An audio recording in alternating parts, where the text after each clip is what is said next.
सोमनाथ मंदिर, जिसे देव पाटन भी कहा जाता है, यह भारत के गुजरात में वेरावल के प्रभास पाटन में स्थित एक हिंदू मंदिर है। यह हिंदुओं के लिए सबसे पवित्र तीर्थ स्थलों में से एक है और शिव के 12 ज्योतिर्लिंग मंदिरों में से पहला माना जाता है। सोमनाथ अर्थ है चंद्रमा। इस स्थान को प्रभास यानी वैभव का स्थान भी कहा जाता है। सोमनाथ मंदिर हिंदुओं के लिए एक ज्योतिर्लिंग स्थल और एक पवित्र तीर्थ स्थान रहा है। सोमनाथ मंदिर के साथ भगवान चंद्रमा की एक पौराणिक कथा जुड़ी हुई है जो हम इस कहानी में बताने जा रहे हैं। तो चलिए शुरू करते हैं।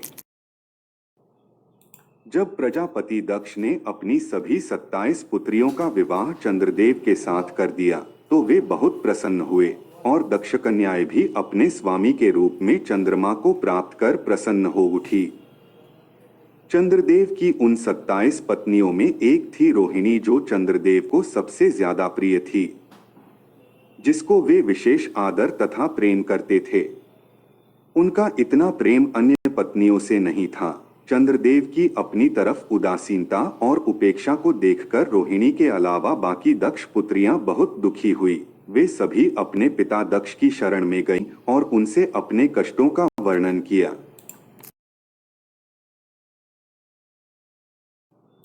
अपनी पुत्रियों की व्यथा और चंद्रदेव के दुर्व्यवहार को सुनकर दक्ष भी बड़े दुखी हुए। उन्होंने चंद्रमा से भेंट की और शांतिपूर्वक उन्हें उत्तम नीति के द्वारा समझाने लगे। दक्ष ने चंद्रमा से न्यायोचित बर्ताव करने की प्रार्थना की, परंतु इतना समझाने पर भी चंद्रदेव ने अपने ससुर प्रजापति दक्ष की बात नहीं मानी। रोहिणी के प्रति अतिशय आसक्ति के कारण उन्होंने अपने कर्तव्य की अवहेलना की तथा अपनी अन्य पत्नियों का कुछ भी ख्याल नहीं रखा। पुनः बार बार आग्रह करने पर भी चंद्रमा ने अवहेलना पूर्वक जब दक्ष की बात नहीं मानी, तब प्रजापति दक्ष ने चंद्रदेव को शाप दे दिया। दक्ष ने कहा कि मेरे आग्रह करने पर भी तुमने मेरी अवज्ञा की है, इसलिए तुम्हें क्षय रोग हो जाए। दक्ष द्वारा शाप देने के साथ ही क्षण भर में चंद्रदेव क्षय रोग से ग्रसित हो गए। उनके क्षीण होते ही सर्वत्र हाहाकार मच गया। सभी देवगण तथा ऋषिगण भी चिंतित हो गए। परेशान चंद्रदेव ने अपनी अस्वस्थता तथा उसके कारणों की सूचना इंद्र आदि देवताओं तथा ऋषियों को दी। उसके बाद उनकी सहायता के लिए इंद्र आदि देवता तथा वशिष्ठ आदि ऋषिगण ब्रह्मा जी की शरण में गए।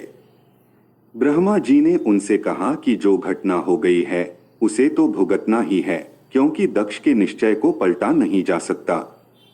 उसके बाद ब्रह्मा जी ने उन देवताओं को एक उत्तम उपाय बताया। ब्रह्मा जी ने कहा कि चंद्रदेव देवताओं के साथ कल्याणकारक शुभ प्रभास क्षेत्र में चले जाएं।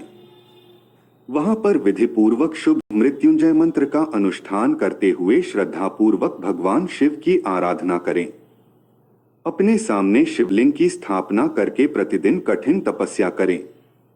इनकी आराधना और तपस्या से जब भगवान भोलेनाथ प्रसन्न हो जाएंगे तो वे इन्हें क्षय रोग से मुक्त कर देंगे। पितामह ब्रह्मा जी की आज्ञा को स्वीकार कर चंद्रमा देवमंडल सहित प्रभास क्षेत्र में पहुंच गए। वहां चंद्रदेव ने मृत्युंजय भगवान की अर्चना, वंदना और अनुष्ठान प्रारंभ किया।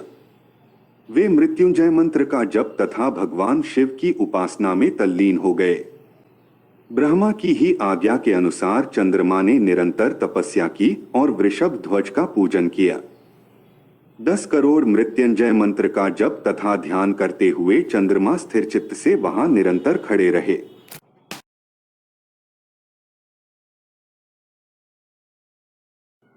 चंद्रदेव की उत्कट तपस्या से भक्तवत्सल भगवान शंकर प्रसन्न हो गए। उन्होंने चंद्रमा से कहा, चंद्रदेव, तुम्हारा कल्याण हो। तुम जिसके लिए यह कठोर तप कर रहे हो उस अपनी अभिलाषा को बताओ, मैं तुम्हारी इच्छा के अनुसार तुम्हें उत्तम वर प्रदान करूंगा। चंद्रमा ने प्रार्थना करते हुए विनय पूर्वक कहा, देवेश्वर, आप मेरे सब अपराधों को क्षमा करें और मेरे शरीर के इस क्षय रोग को दूर कर दें। भगवान शिव ने वर प्रदान करते हुए कहा, चंद्रदेव, तुम्हारी कला प्रतिदिन एक पक्ष में क्षीण हुआ करेगी, जबकि दूसरे पक्ष में प्रतिदिन वह निरंतर बढ़ती रहेगी। इस प्रकार तुम स्वस्थ और लोक सम्मान के योग्य हो जाओगे। भगवान शिव का कृपा प्रसाद प्राप्त कर चंद्रदेव बहुत प्रसन्न हुए। उन्होंने भक्तिभाव पूर्वक शंकर की स्तुति की।